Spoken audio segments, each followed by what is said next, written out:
It's going poorly. So Zuckerberg launches Threads. No one likes it there because it's the people that we're supposed to be looking at now trying to talk.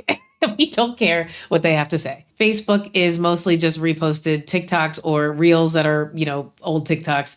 It's about a month on delay from like actual zeitgeist. And it's a lot of AI slop. We're in the slopinization of the internet. It's a lot of Jesus at the bottom of the ocean with shrimps, blessing them and baptizing them or something. A lot of shrimp Jesus. Yeah, a lot of that. So what's left of the internet that we actually grew up with? Like what I would call the golden era.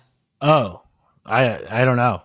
Nothing. Probably. I don't think that's coming back. I think it's okay. I think it's time to sort of accept that like Blue Sky will always be a niche product. And I wouldn't say it's because of like Facebook. It's just that like Facebook is part of a larger trend towards people not knowing how to read anymore. Yeah. And like we just sort of have to accept that that's happening. In terms of AI slop, though, like we can see where Facebook is headed. I was working on a thing about this today. Meta has released meta.ai, which is a social feed of only AI content. You can look at it by going to meta.ai, and it is just a giant stream of people talking to Meta's AI. And it doesn't appear that people understand that this is public, but it is. Oh no.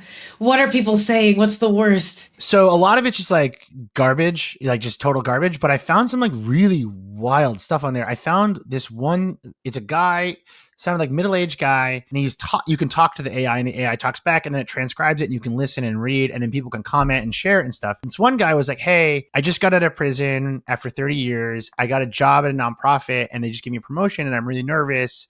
I want to know like what I should do. And like I got kind of emotional. And then I found like another person being like, hey, I'm trying to figure out how to sign myself up as a caretaker for my mom through her health insurance. She's elderly. Wow. And then I've seen people be like, my dog is scared of fireworks and 4th of July is coming up. Like, what can I do? It was a fascinating morning reading through all this stuff. Do you believe it's real people, or do you think those are ones that they're feeding in there to make it look a little bit less insane? Well, so I will say the guy who was in prison, he deleted the post because I think he realized it was public. So by the time I was done writing about it, it was gone. But you can go and you can look at like people's profiles. The engagement's like really small, so I don't think like this is very popular. Right. But it's definitely part of Facebook's idea to like jettison social content and replace it with purely AI content, because it goes back to the thing I was talking about earlier, where it's like, you have this massive global network of people who might not be able to afford Photoshop or Adobe Premiere, but now they're expected to post on the same level as influencers. So it's like, what if you give them all the same kind of starting point? Yeah. Once again, I just like come back to the humanness of it, where it's like, okay, you've made this massive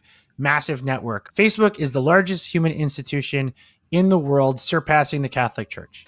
Jesus. Like making Mark Zuckerberg effectively the Pope. Yeah, he's poping. Yeah, I just look at this and I think like there has to be a better, more thoughtful way for managing this many people, because like people deserve something better than this.